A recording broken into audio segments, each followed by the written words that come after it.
fish, and 7 of them are endemic to the Arabian Peninsula. Pass right through the center of Riyadh. Experts in their technical fields. So they will be able to answer questions. Other people think that Saudi Arabia, it's poor from desert and there's not wildlife except camels crossing the country. No, actually we do have variety. So this diversity in species and habitat, we do face some difficulties and problems like other countries in the world. And that's why we want to do something here to preserve what we have. It is a treasure, really, these habitat and species. It's a treasure for us and for generations to come. Last year? There are so much threats that our country facing. And this is a threat like other parts of the world. We do have drought.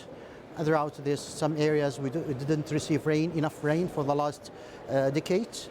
Other threats like grazing. We do with the population increase, so we need a lot of food and meat especially. So there's a lot of livestock crossing within the country, and they're grazing all over the country. But the carrying capacity of this grazeland is not enough. So they really damaged all the habitat.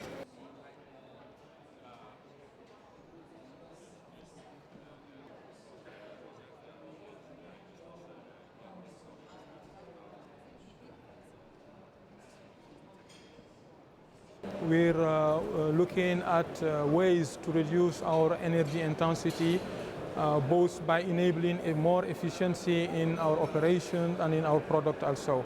We're also trying to reduce our carbon intensity through more deployment of natural gas in the power sector that would increase significantly the efficiency of the way we produce electricity in the kingdom.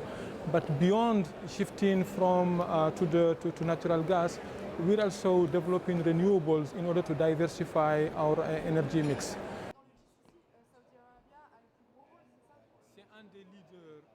The new dilemma that we all have to face is to find a way to decouple economic growth and emissions.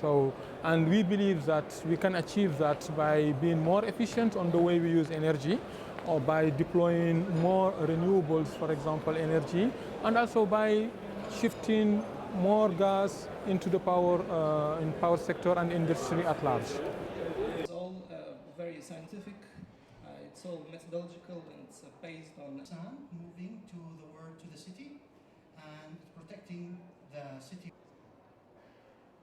You can say that if you look at all the activities here and all the presentation, you can see different initiatives that all the GCC are working on, and that can represent how they are concerning about the adaptation and mitigation to the climate change.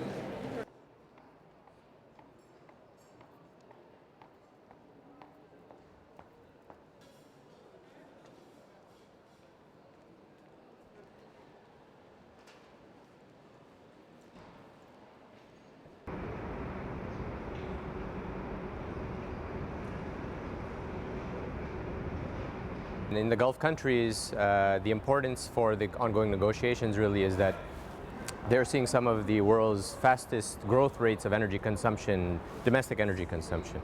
So while we usually think of the Gulf countries as sources of energy exports, of oil exports, which of course they still are in a big way, but they're also increasingly sources of domestic energy consumption growth. Approximately 7% annual growth in energy consumption within the Gulf. Now, the backdrop of this is that as the countries in the Gulf are trying to diversify their economies away from oil exports for various reasons, there's various forms of industry that are coming up in Gulf countries that are themselves energy intensive. So I think that we're starting to see a little bit of a shift of thinking and policy, I would say, among some of the leadership and the new leadership in the Gulf countries, trying to really look at climate change as an opportunity. So in many resource-rich countries and oil exporting countries in particular, traditionally the idea is that the shift to a low-carbon economy, to climate change, really is a risk to their core, the core of their economic system of oil exports. Of course, after many, many decades of oil export-based development model, some of the countries, including in the Gulf, are really trying to look beyond that through diversification of their economy, and also the reality of having to shift to a low-carbon future, which is a consensus, I think, on the need for that.